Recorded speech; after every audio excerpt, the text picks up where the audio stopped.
Hi, so I just want to continue on about the transfer, or talking about transfer from deliberate exposures of discomfort.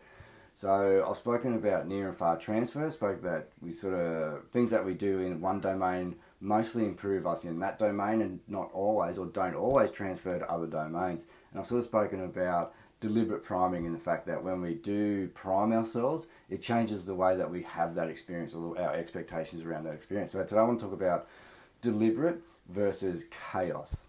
So I've spoken about deliberate exposures in the context of water or ice bathing.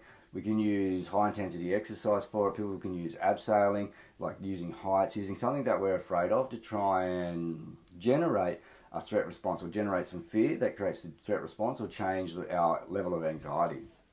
So even when we look at this in my context, so when I was in the military, we used a lot of high intensity exercise. We used a lot of difficult training in exercise or physical activity to prepare us for what we were going to do. So when we look at it in the context of exercise can make you mentally strong, then yes, we were doing a lot of exercise, so theoretically we should have been very mentally strong.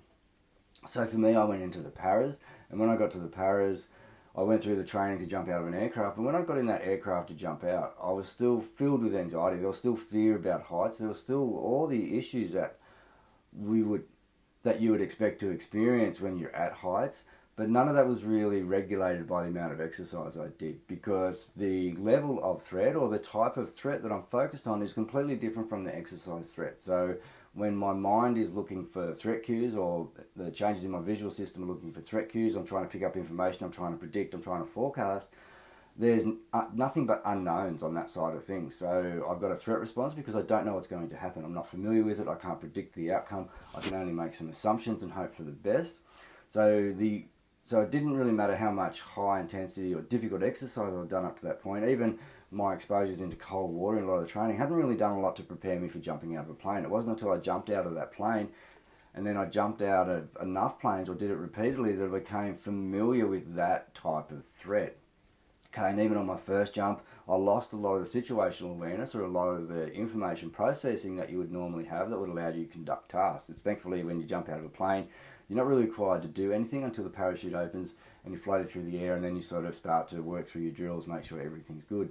And the more jumps you do, the better you get, and after a while you're fully aware of everything, you're processing all the information. And then even when we went to a different style of parachute, the change in circumstances created a change in our threat response, and most of the people conducted the wrong drill, or the incorrect drill on the way out, because they weren't processing information properly. So even though they were more familiar with it, the subtle changes in the type of parachute, the type of exit, the type of plane, and a few other things within the environment created enough increase in threat response that their drills broke down, their information processing broke down. So even within that domain, yes, there's some near transfer, but there's not complete transfer. And then when we look at it for other environments, so I'm going to use cold water immersion to acclimate before I go to Alaska, but it's going to do nothing for me if I get into overflow, because it's a completely different situation. So here, if I prime myself to get into a cold bath, then I know what's going to happen. I'm familiar with it. I can predict what's going to happen. And if it becomes too chaotic, or becomes too many unknowns, or I think I'm at risk, I'll get out, dry myself, I'll go upstairs and have a hot shower if I need to. So yes, when I get in, there's going to be a change in my threat response. I'm going to look at how to regulate that. I'm going to use breathing. I'm going to use a couple other relaxation techniques that I have around visual system, around muscle relaxation, around focus, these sort of things to help me relax. Okay, but if I go out and I'm crossing Alaska and I step through overflow and I get wet, even though it's cold, even though I might not sort of have, or I might have less of a startle response from the cold, and I know how to regulate around cold water a little bit, all of a sudden it's not safe anymore. Okay, all of a sudden I've got unknowns. I have to get warm or I'm going to die. So yes, there's some near transfer from the water, but the environment, the situation, the context, my ability to predict, the familiarity with it has completely changed. If I went through overflow and practiced it 10, 15 times and became familiar with how to re-warm myself, then that's going to transfer to stepping into overflow when I'm out there. Like, has to be, or it's that simple, or that sort of specific. So because I become familiar with it, it's no longer an unknown, it's no longer a survival situation as such, because I know what to do. And this is kind of how exposure works. So yes, we can use a number of these easy or sort of isolated very sterile exposure techniques to understand how to regulate our response. But at some point we have to take that isolated experience or that response or that understanding out into the real world and put it in the context or the domain that we're operating in or we're performing in. Otherwise we're going to get very poor transfer, and a lot of times we may be just doing it as a distraction, or we're doing it because we think if I ice bath enough then I'm going to be okay. But the reality is at some point I have to confront that challenge. And one of the other things that we find is that we adapt to the specific discomfort that we're doing. So if I'm doing cold water, then my body will adapt to the cold water because it doesn't like the negative experience of cold water. So at some point there's going to be a number of biological, physiological changes that adapt me to it. So the impact is less. It's the same as exercise. I'm going to adapt to exercise unless I can change that up.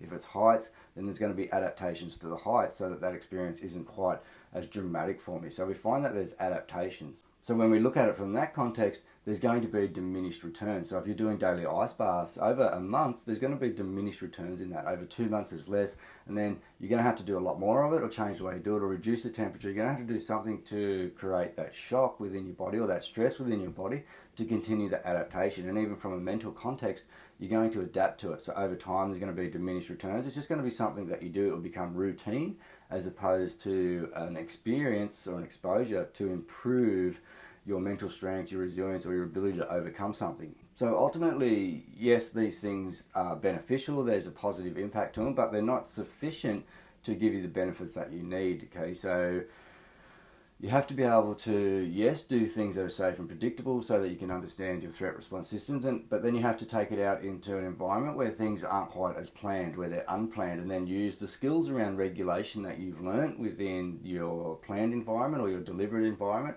and then start to apply them in chaos. And like everything, it's one of those things that's progressive. So you can't really expect that. You'll do a few breathing techniques in something that's uncomfortable and then translate that into a survival situation or extreme situation.